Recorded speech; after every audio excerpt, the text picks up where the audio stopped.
Good afternoon, everyone. In the name of God, the Compassionate, the Merciful. As you are aware, yesterday, the foreign ministers of 3 European countries submitted a letter to the Security Council invoking the so-called snapback notification process with the sole intention to blackmailing Iran and exerting political pressure. In parallel, France and the United Kingdom requested a close council meeting in an attempt to justify this unlawful and politically motivated move and to instrumentalize the council against Iran. This meeting has just concluded. Prior to the meeting, representatives of the E3 appeared here, and while ignoring their own failures and significant non-compliance with the JCPOA and Resolution 2231, repeated baseless allegations. It was yet another desperate and cynical effort to distort realities on the ground and to legitimize their politically driven action. In this context, I wish to make a brief statement on Iran's position. Iran categorically rejects and condemns the unlawful notification by France, Germany, and the United Kingdom. This action sidesteps the JCPOA dispute resolution mechanism. It is an illegal attempt to bring back terminated resolution. It violates Resolution 2231. The E3 have no legal or moral standing to use the so-called snapback. Their notification is null and void. The JCPOA dispute resolution mechanism is a step-by-step process. It was designed to prevent abuse by parties like E3, who themselves have not respected their obligation.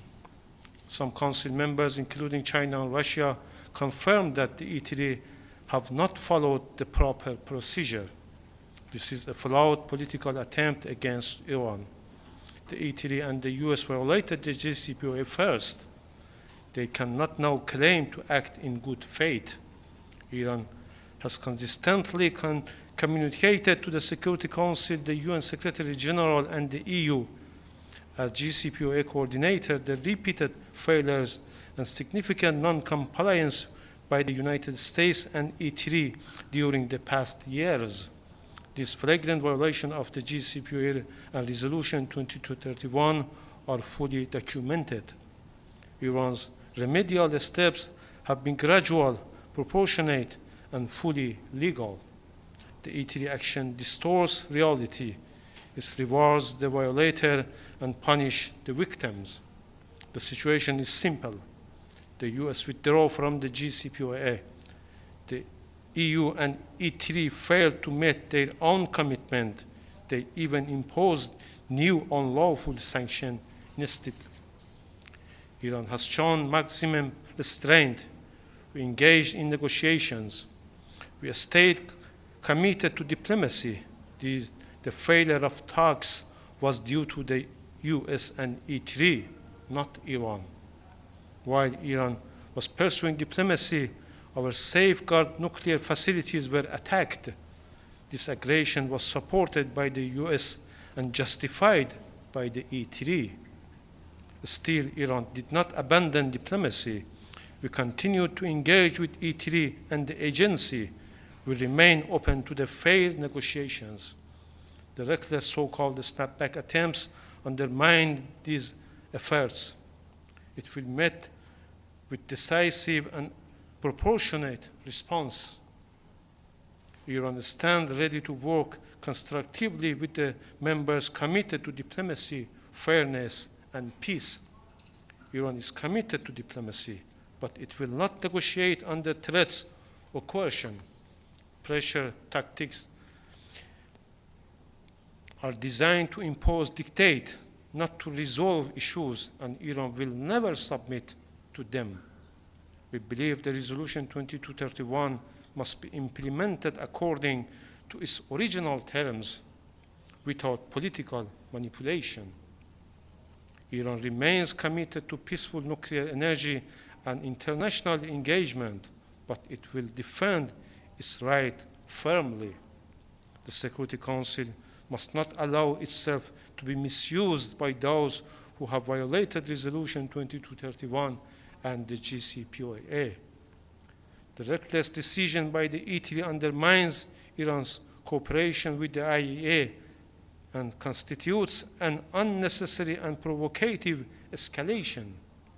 If unchecked, the E3's path will gravely damage the credibility and integrity of the Security Council and place international peace and security at serious risk.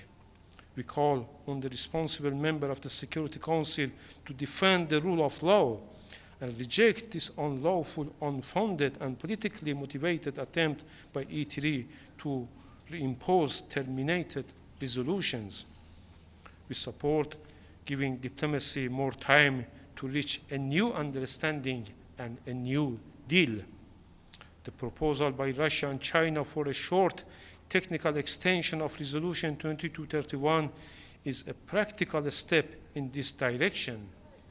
The E3, however, has put forward an extension plan full of unrealistic preconditions. This is a hypocritical move. They are demanding conditions that should be the outcome of the negotiations, not the starting point, and they know these demands cannot be met. If they are truly sincere, they should stop this double game and support a short-time, unconditional technical extension of Resolution 2231. It is now the responsibility of the Security Council to decide on this matter. I thank you very much for your kind attention. Thank you.